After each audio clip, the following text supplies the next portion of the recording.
आजीव्येकतरं भावं यस्त्वन्य उपजीवति न तस्मात् विन्दते क्षेमं जारान् नार्य सती यथा। हम सबके जीवन में भी भगवान के अलावा कोई ना कोई इंद्र होता है। यहाँ इंद्र का अर्थ जिसके ऊपर हमें निर्भर नहीं रहना चाहिए, पर हम मानते हैं कि यही मेरा आश्रय है। ब्रजवासी गण है, भगवान के शुद्ध भक्त है और उनको अपना जीवन यापन करने के लिए सब वस्तुएं गोवर्धन से प्राप्त हैं। फिर भी वो लौकिक प्रथा के अनुसार है, इंद्र के ऊपर हम निर्भर है ऐसा मानते हैं। और हम भी हमारे जीवन में चाहे इंद्र हो या संसार की कोई वस्तु हो, उन सब के ऊपर निर्भर रहते हैं। भगवान के ऊपर पूरा भरोसा नहीं है। हालांकि ब्रजवासियों को पूरा भरोसा है, पर यहाँ पर इसीलिए भगवान थोड़े से क्रोध में हैं। भगवान का क्रोध है दिव्य होता है, नहीं कि हमारी तरह भौतिक तमोगुण से प्राप्त क्रोध होता है। तो यहाँ पर भगवान है ब्रजवासियों को इंद्र यज्ञ करने के लिए मना करते हैं, क्योंकि वास्तव में हर जीव का क्षेम जो है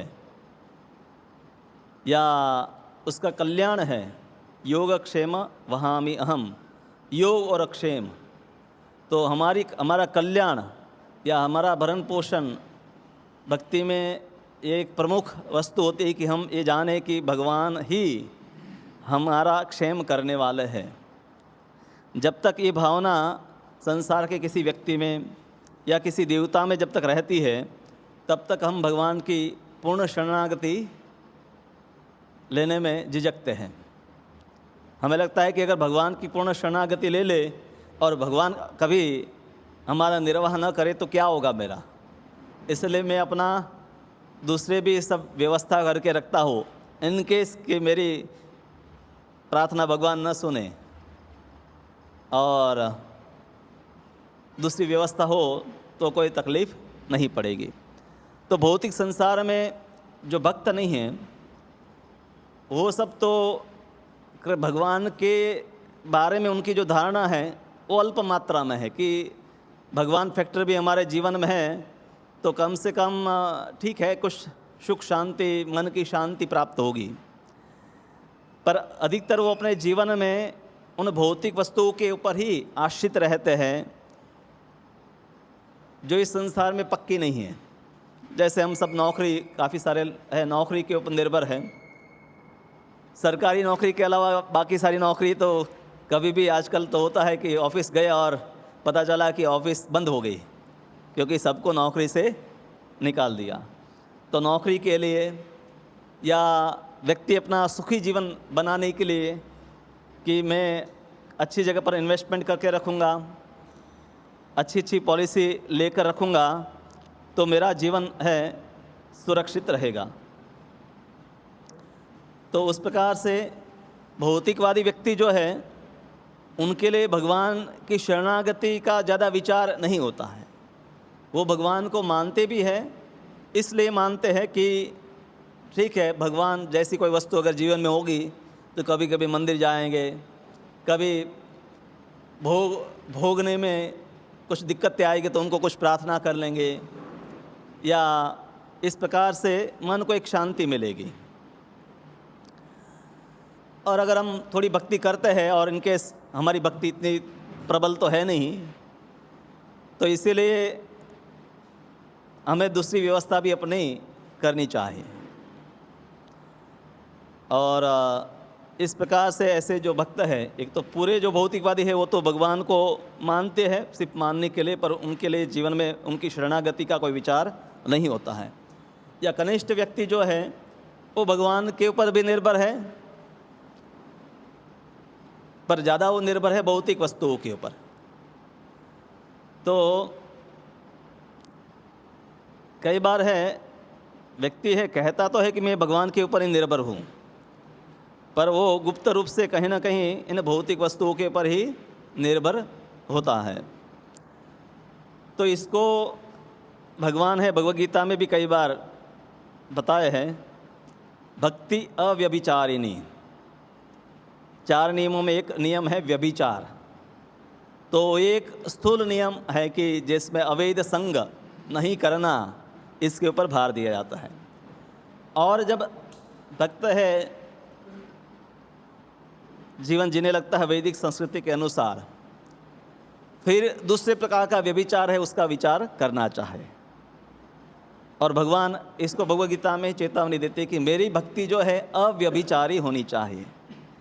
मतलब मेरे में अगर मन लगाया है तो, और कहीं लगाने से क्या होगा, व्यभिचार होगा। और इसीलिए व्यक्ति को है, यहाँ पर जो शब्द प्रयोग है उसी के लिए दूसरा शब्द प्रयोग है असती। सती स्त्रियों की कथाएं पुराणों में अनेक हमें प्राप्त होते हैं। सती सावित्री भारत में प्रसिद्ध कथा है कि सती व्रता, सती का व्रत धारण करने से व्यक्ति है मृत्यु को भी हरा सकती है। पर उसी प्रकार से भक्त को भी अव्यभिचारी होना चाहिए, क्योंकि यहाँ पर भी संबंध है।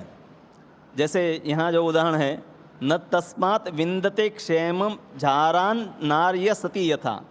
जारात यानी कि जार पति, पर पति, जो पति नहीं है, विवाह के संबंध में नहीं है, इसलिए कोई एक दूसरे के लिए जो वचन दिए है वचनबद्ध नहीं है, और वो कभी भी धोखा दे सकता है।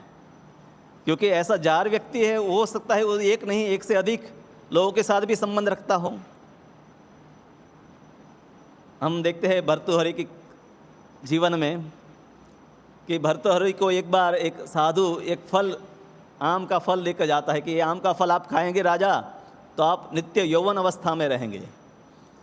और राजा ने विचार किया कि अगर इसी का इतना फल मिलता है, इसका लाभ, तो मेरी पत्नी को ही खिला देता हूँ, वो अगर युवती रहेगी तो हमेशा मैं प्रसन्न रहूँगा। पत्नी को दे देता है। पत्नी ने कहा कि मैं भगवान को पूजा इत्यादि करके उसके बाद खा लूँगी।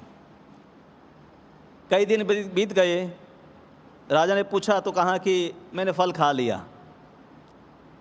कई दिन बीतने के बाद है उस राज्य की गणिका वेश्या, तो वो राजा को प्रेम करती थी, कई बार आकर राजा की सभा में नृत्य भी करती थी। तो कहा कि मैं आपको एक भेंट देना चाहती हूँ, उसके योग्य आप ही है। और वो फल जो राजा ने रानी को दिया था, वही फल ये स्त्री लेकर आई थी। तो राजा तो राजनीतिज्ञ थे, तुरंत मन में कल्पना करने लगे कि क्या हुआ होगा, मैंने अपनी रानी को फल दिया तो जरूर से रानी का कोई जार पति होगा, और रानी ये मानती होगी कि वो मुझे सच्चा प्रेम करता है, और वो जार का भी कोई असती स्त्री के साथ संबंध होगा। और वो जार ने विचार किया होगा कि मुझे भले मेरा स्त्री से संबंध है, दूसरी के साथ भी संबंध है, ये वेश्या के साथ उसका संबंध था। और उसने विचार किया कि मुझे तो प्रिय है राजा। तो ऐसे पहले भर्तृहरि हर रोज़ सौंदर्य शतक, संसार में भौतिक भोग की सुंदरता क्या है, विशेष रूप से स्त्री और भोग इत्यादि की प्रशंसा करके उन्होंने काव्य लिखा करते थे। फिर उन्होंने वैराग्य शतक लिखा, वैराग्य के ऊपर उन्होंने गीत लिखना शुरू किए। वैराग्य शतक में भी उन्होंने 100 श्लोक लिखे। तो भक्ति में भी हमारा संबंध भगवान से जुड़ता है, एक प्रकार का विवाह ही है। और अगर हम हैं एक के साथ विवाह करके दूसरे के साथ आशिकी आसक्ति रखे, दूसरों को प्रेम करने का विचार करें, तो ये धोखा है। तो उसी प्रकार से भगवान के साथ संबंध जोड़ने के बाद हम माया के साथ विचार रखें कि थोड़ा माया को भी प्रेम कर लाते, तो शायद माया मुझे वास्तव में प्रेम करती है, कृष्ण इतना प्रेम नहीं करते हैं, क्योंकि माया मुझे तुरंत सुख प्रदान कर देती है। कृष्ण को तो कई बार प्रार्थना करता हो तो उससे उल्टा होता है। तो व्यक्ति भगवान को चाहता है, और हम सब चैतन्य चैतामृत में पढ़ते हैं, बार बार सुनते भी हैं। जीव कृष्णदास, तो जीव है कृष्ण का नित्य दास है, फिर भी उसको ये वस्तु समझ में नहीं आती है कि मेरा संबंध ऐसा नहीं कि अभी मैंने जोड़ा इसलिए अभी मुझे सतीत्व होना है, पर ये संबंध नित्य है, सिर्फ हम उसको भूल गए हैं। हाँ, संसार में तो संबंध जोड़े जाते हैं, फिर एक दूसरे के लिए कमिटमेंट की बात होती है, पर यहाँ तो जीव का हमेशा के लिए संबंध है। और इसलिए भक्ति है वो अव्यभिचारी, उसका स्वभाव है कि एक निष्ठा भगवान में ही होनी चाहिए। तो हमारे लिए जो असती जार है, कोई भी वस्तु हो सकती है। जैसे यहाँ पर है ब्रजवासियों के लिए इंद्र का आश्रय उनके लिए व्यभिचार था। हालांकि भगवान के शुद्ध भक्त हैं, पर इस लोक में भगवान के शुद्ध भक्त भी आते हैं तो लौकिक व्यवहार करते हैं, और भगवान इस लीला से अपने उन भक्तों को जो शुद्ध भक्ति की प्रेरणा प्राप्त करना चाहते हैं उनको सबको बता रहे हैं कि मेरे भक्तों को अन्य आश्रय की आवश्यकता नहीं है। इसलिए यहाँ पर ब्रजवासी हालांकि वो स्वयं चिंतन नहीं किए तो भगवान को आकर बोलना पड़ा, उनके मन को टटोलना पड़ा कि क्यों आप इंद्र की पूजा करते हैं, इससे क्या आपको लाभ मिलेगा, और क्या सही में इंद्र के कारण ही आपका जीवन चल रहा है। हाँ, तो सामने पिता थे, गुरुजन थे, उन सब को ठिठाए, थोड़ा सा हल्का सा क्रोध करके भगवान बोल रहे हैं कि आप नगण्य देवता की पूजा क्यों करते हैं। तो उस प्रकार से हमें भी है अपने मन में को टटोलना चाहिए कि हम भगवान के अलावा कौन सी और वस्तुएं हैं जिनका आश्रय लेकर सुख का अनुभव करते हैं, कि हमें लगता है कि भगवान का आश्रय तो ज़रूरी है, पर साथ में ये भी ज़रूरी है, तो वो हमारे लिए इंद्र है। और भगवान हमें कहते हैं कि हमें एक निष्ठ होना चाहिए, असती नहीं होना चाहिए, सती होना चाहिए। और हम भगवान का जब आश्रय लेते हैं, नाम का आश्रय लेते हैं, तो नाम के अलावा, क्योंकि भगवान कलयुग में नाम ही सर्वोत्तम भक्ति का विधान है, श्रवणम कीर्तनम, तो भागवत पूरा जो है उसका सार भी यही है कि व्यक्ति कलयुग में नाम का आश्रय ले।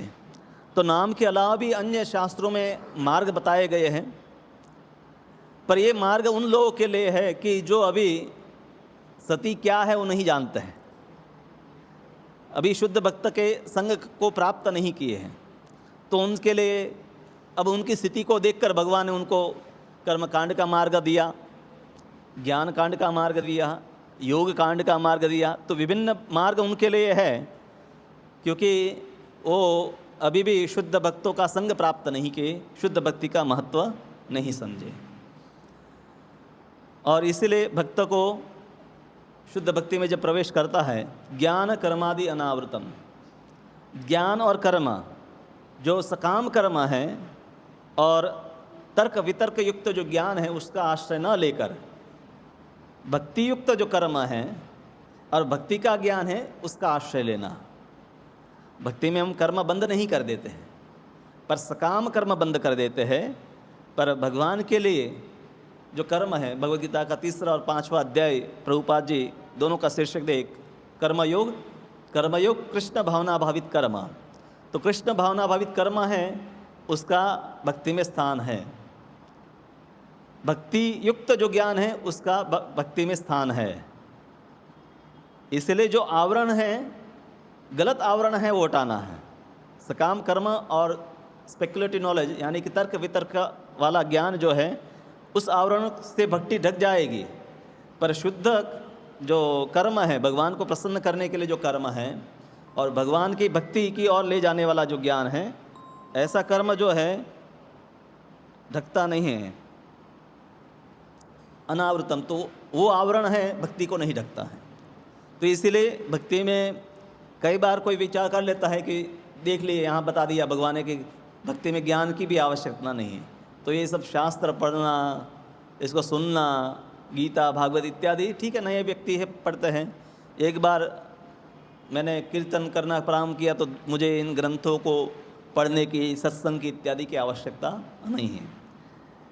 पर हम देखते हैं कि गोस्वामी गण भी हैं, वृंदावन में राधा कुंड पर भी रहते थे, या राधा दामोदर मंदिर में भी इकट्ठे होकर सत्संग आपस में वो जो ग्रंथ लिखे उनकी चर्चाएँ करते थे। भागवत तो सबका केंद्र बिंदु है ही, तो उन ग्रंथों को पढ़ते थे, सुनते थे। इतनी सिद्ध अवस्था प्राप्त होने पर भी उन्होंने नहीं किया कि सिर्फ हम कीर्तन करेंगे, बल्कि कीर्तन और भागवत श्रवण में कोई भेद नहीं है। कोई भेद समझता है कि ये कीर्तन है और ये अभी प्रवचन है।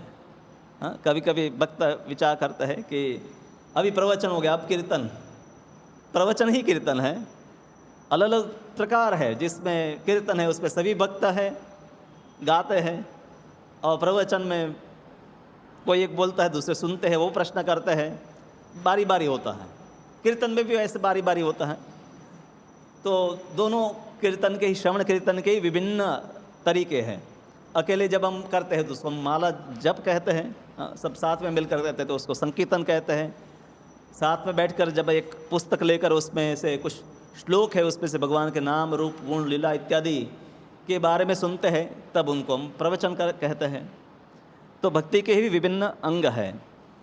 तो व्यक्ति को भगवान के ऊपर निर्भर होना चाहिए।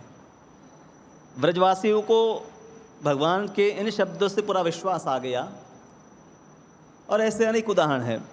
जैसे द्रौपदी को विश्वास था, तो इसलिए पहले उन्होंने अन्य कई लोगों के आश्रय का विचार किया, पर कोई आश्रय जब नहीं रहा तब भगवान को ही पुकारा है ना, दो हाथ खड़े करके, गोविंद दामोदर माधव। गोविंद दामोदर माधव इति स्तोत्र में सबसे पहला श्लोक यही है कि द्रौपदी जब है दुशासन उनकी साड़ी को खींचता है, तब गोविंद दामोदर और माधव ये शब्दों से भगवान को पुकारने लगी। उसी प्रकार से गजेंद्र, जब तक उसको अपने बल पर, अपने सगे संबंधियों के बल पर भरोसा था, तब तक उसके संघर्ष की समाप्ति नहीं हुई। बल्कि जब हम इनके आश्रय पर रहते हैं, तब तक हमारा संघर्ष और ज़्यादा लंबा समय चलता रहता है, क्योंकि हमारी आशा रहती है कि ये हम बचाएंगे, पर बचा नहीं सकते हैं। पर जब भगवान का आश्रय लिया द्रौपदी देवी ने या गजेंद्र ने, तो तुरंत उनका हमेशा के लिए दुखों से मुक्ति हो गया है। तो भगवान है, थोड़ी सी ऐसा लगता है कि देवताओं की ईर्ष्या करते हैं, यहाँ देवताओं की पूजा क्यों कर रहे हैं, क्योंकि प्रेम है उसमें ये लक्षण भी होता है पॉजिटिवनेस, ये मेरा है। और आपस में दोनों भक्त है, कृष्ण हैं, भक्तों को के बारे में विचार करते कि कोई एक मेरा सेवक है, और सेवक मानते कि मेरे प्रभु है। तो सेवक और प्रभु ये अगर दोनों देखे, सेवक देखे कि भगवान तो कहीं और उनका मन सेवक के बिना कहीं और नहीं लगाएंगे, पर ये होता है कि सेवक जो है भगवान के से को छोड़कर कभी कहीं और मन लगाए, तो भगवान है उनको डांटते हैं, क्रोध करते हैं, ऐसा लगता है कि जैसे ईर्ष्या कर रहे हैं। तो कभी कभी इसीलिए लोगों को लगता है कि भगवद गीता में भगवान ज़्यादा ही पॉजिटिव नहीं लगते हैं। अहम और ममा, पॉजिटिव व्यक्ति क्या कहता है, अपनी बात करता है और मेरी बात करता है, मैं और मेरा। अहम सर्वस्य प्रभवो मन मना भव भक्तो मध्याजी इमाम नमस्कुरु। तो भगवान कई जगह पर जब कोई वस्तु का निष्कर्ष देना है, तब अहम और मम शब्द के प्रयोग करते हैं। मन मना भव मद भक्तो मध्याजी इमाम नमस्कुरु, योगी नाम अपनी सर्वेशा मद्गतेनांतरात्मना। तो भगवान हमेशा इन शब्दों के ऊपर भार देते हैं। तो ये भगवान का जीवों के प्रति, और यहाँ तो व्रजवासी हैं, उनके प्रति उनका ऐसा निष्कपट प्रेम है। और भगवान भी चाहते हैं कि व्रजवासी अन्य लोगों के लिए एक उदाहरण बने, कि उनका मन देवता स्वयं भी वहाँ विद्यमान हो जाए, और अनेक प्रकार के प्रलोभन भी उनको दे कि आप व्रज को छोड़कर स्वर्गलोक में आ जाइए, वहाँ आपको गाय चराने की जरूरत ही नहीं है, सुरभि गाय जितना दूध चाहे प्रचुर मात्रा में दूध देगी, और सब प्रकार के सुख है, फिर भी उसको छोड़कर नहीं जाएंगे। वहाँ पर वो उस व्रज में इवन हम देखते हैं ब्रज लीला में कि भगवान मथुरा गए, फिर द्वारका गए, तो ब्रजवासियों ने विचार नहीं किया कि चलो हम भी मथुरा में, भगवान को अब तो राज्य प्राप्त हो गया है, तो अब हमारे दुख के दिन पूरे हो गए, कितने जीवन भर हम एक गायों को चराएंगे, उसका दूध निकालेंगे, दूध फिर इसका ये कार्य करेंगे, ग्वालों का कार्य, अब तो निवृत्ति हमें भी मिलनी चाहिए। जब भगवान के राजमहल इतने सारे हैं तो हमें भी कुछ स्थान, तो हमारे लिए भी कुछ महल बन जाएंगे। ब्रजवासी उसी ब्रज में भगवान के उसी रूप से संतुष्ट है और उस स्थान को छोड़कर ऐश्वर्य को प्राप्त भी नहीं करना चाहते हैं। इवन वो ऐश्वर्य इवन भगवान भी देना चाहे तो भी वो ऐश्वर्य नहीं चाहते हैं। तो इसलिए यहाँ पर जो ऐश्वर्य है,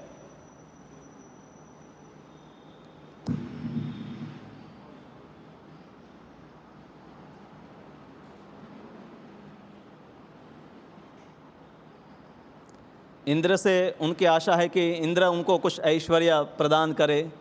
बालों की वैसे भी आवश्यकता ज़्यादा कुछ थी नहीं, वो ज़रूरत तो उनकी यही थी कि नियमित रूप से वर्षा हो, और वर्षा होगी तो हरी हरी घास हर रोज होगी।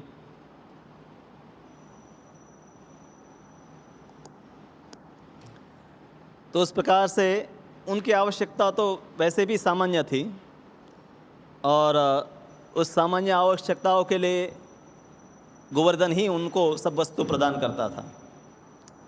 तो इसलिए भगवान जो गोवर्धन उन्हीं का दूसरा रूप है, उन्हीं की सेवा, उनका आश्रय लेने के लिए अनुमति देते हैं। भक्ति में भी हम है, कोई कह सकता है कि आप जब भगवान का आश्रय लिए तो गुरु का आश्रय या अन्य वैष्णवों का आश्रय भी क्यों आवश्यक है? कृष्ण का एकमात्र आश्रय ही पर्याप्त है। पर कृष्ण के ही प्रतिनिधि के रूप में गुरु और वैष्णव हैं, तो इसीलिए कृष्ण का आश्रय और वैष्णवों का आश्रय वो दो भिन्न वस्तुएं नहीं हैं कि हम कुछ दूसरी कोई वस्तु कर रहे हैं। क्योंकि कोई वैष्णव ये नहीं कहेगा कि तुम मेरे आश्रय में हो, अभी और किसी का आश्रय तुम्हें लेने की जरूरत नहीं है, मैं ही तुम्हें मुक्ति दे दूंगा। बल्कि एक वैष्णव का आश्रय लेते हैं तो जैसे कोई पुजारी को फल या कुछ भोग की वस्तु लेकर आते हैं, फूल मालाएं, तो पुजारी उसको लेकर तुरंत भगवान के चरणों में रख देते हैं। उसी प्रकार से गुरु और वैष्णव हैं, उनके पास कोई आता है भगवान का आश्रय लेने के लिए, उनका आश्रय लेने के लिए, तो नहीं वो ये विचार करते कि हाँ अब मैं भी आश्रय दे सकता हूँ। वो प्रसन्न होते हैं कि ये भगवान के आश्रय में आए हैं और इसलिए मेरा कर्तव्य है कि उनकी देख रेख करूँ। जैसे पुजारी के लिए अगर भगवान के भोग के लिए अनेक प्रकार की सामग्री आती है तो पुजारी क्या विचार करेगा, भगवान के भोग के लिए अनेक वस्तु आए हैं तो इसको अच्छी तरह से संभाल कर रखो और उचित समय पर भगवान को भोग लगाओ। तो उस प्रकार से वो भी प्रसन्न होता है और भगवान है प्रसाद के रूप में अपने भक्तों को उन सब वस्तुओं को भी प्रदान करते हैं। तो उस प्रकार से यहाँ पर है भगवान कृष्ण जब गोवर्धन का आश्रय लेने का जब बता रहे हैं तो गोवर्धन भगवान का ही स्वरूप है और उनका आश्रय लेकर किसी अन्य का आश्रय ब्रजवासी नहीं ले रहे हैं। और गोवर्धन के रूप में भगवान पहले से ही ब्रजवासियों को इस संसार में भगवान लीला प्रकट होते हैं उससे पहले अपने धाम को भी लेकर आए। तो गोवर्धन वहाँ पर विद्यमान ही थे, तो उन्हीं का आश्रय लेकर है भगवान इंद्र और देवताओं को भी कहते हैं कि मेरा अनन्य आश्रय है, जीवों को है सुख प्रदान कर सकता है।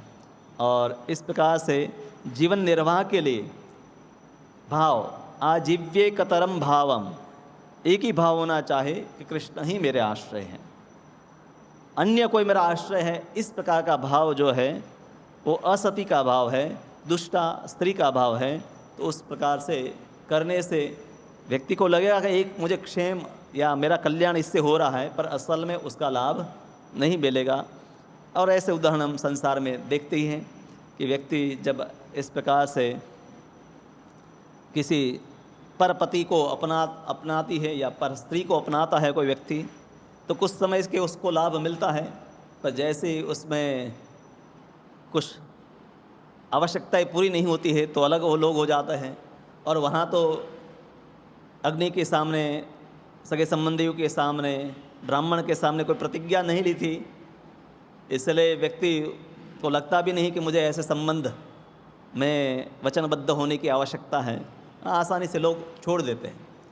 पर विवाह में जब है ऐसे वचनबद्ध होते हैं और व्यक्ति जब इसको समझते हैं तो जीवन भर चाहे इस संबंधों में उतार चढ़ाव भी आए तो भी वो वचन को पालन करते हैं।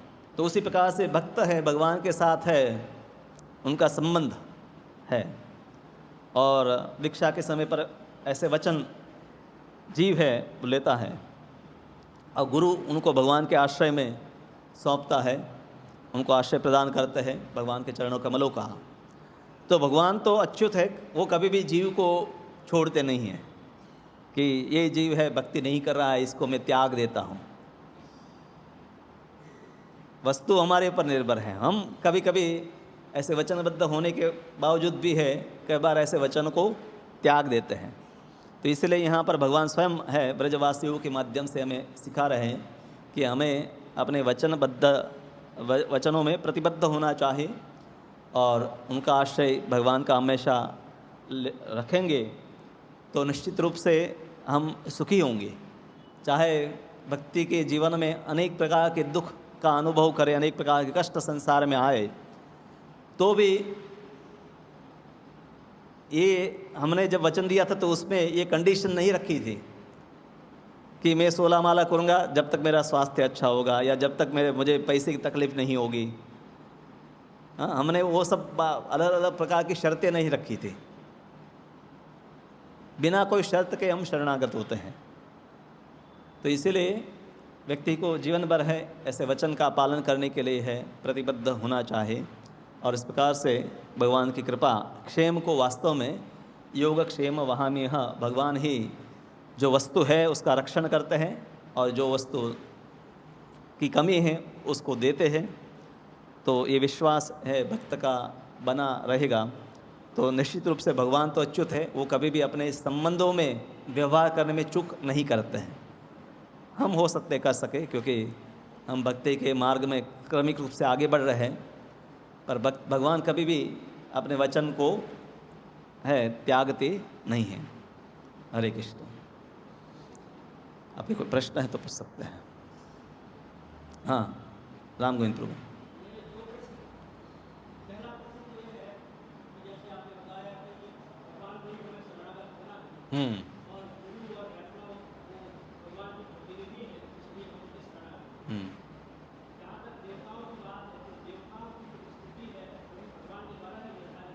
हाँ,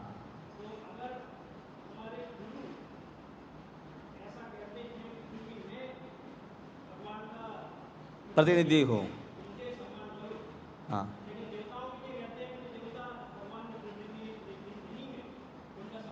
नहीं, देवता भी भगवान के प्रतिनिधि हैं और इसलिए हम देवताओं का भी सम्मान करते हैं। कल एक लड़के ने मुझे प्रश्न पूछा कि अर्जुन को भगवान ने क्यों बोला कि आप शिव जी की उपासना करो और उनसे शस्त्र प्राप्त करो।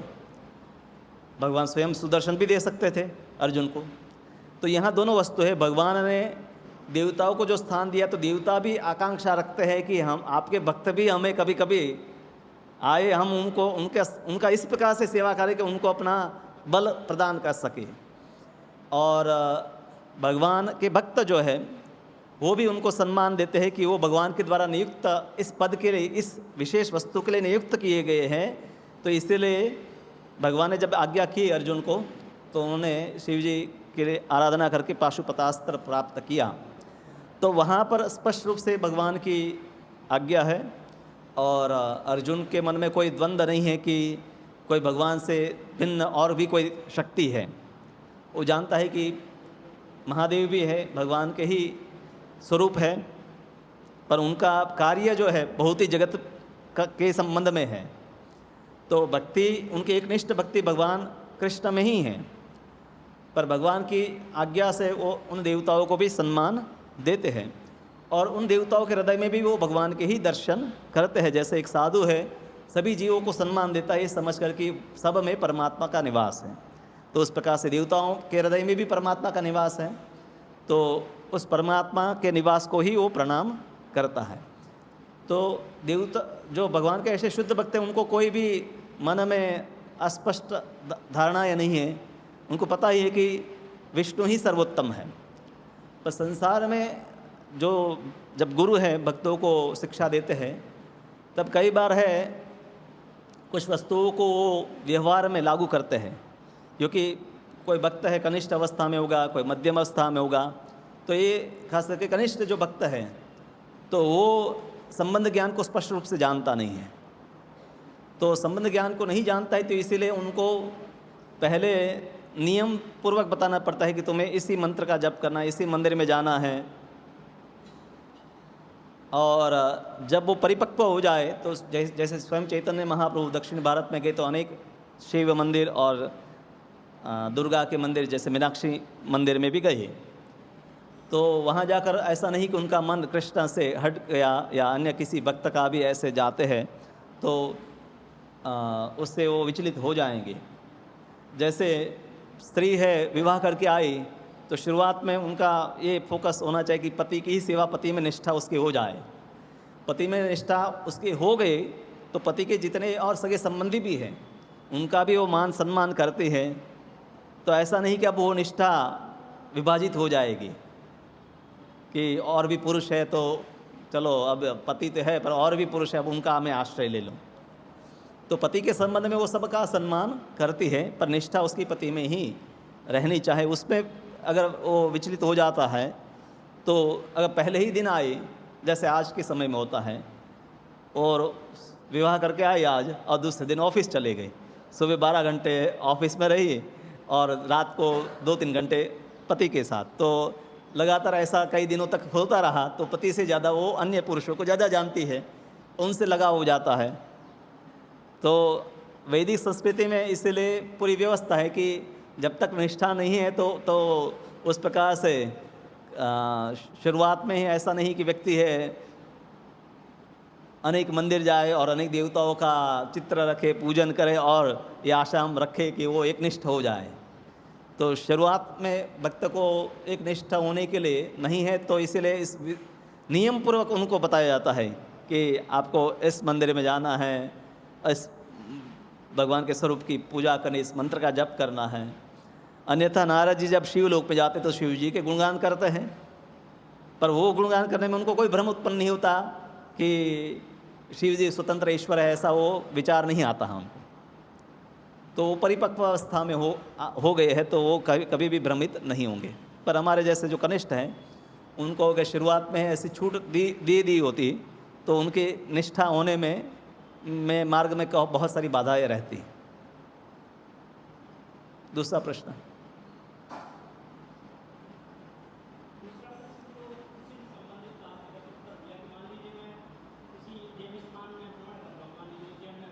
हाँ